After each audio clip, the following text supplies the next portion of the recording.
What's up, troop? Train's over. Yeah, check this out. Instant overnight blizzard, man. Cool, huh? No, not so much. This sucks, guys. So here's the thing. Over the weekend, it was in the upper 40s and 50s. There was no snow on the freaking ground. Not a drop. You know, it was strictly jeans and sweatshirt weather, man. Now, not so much. We just got land basted.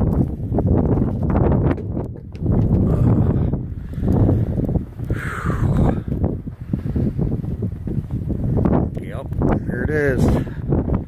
Monday, November 26th, 2018. We're like 4 or 5 weeks out from supposed to having snow. And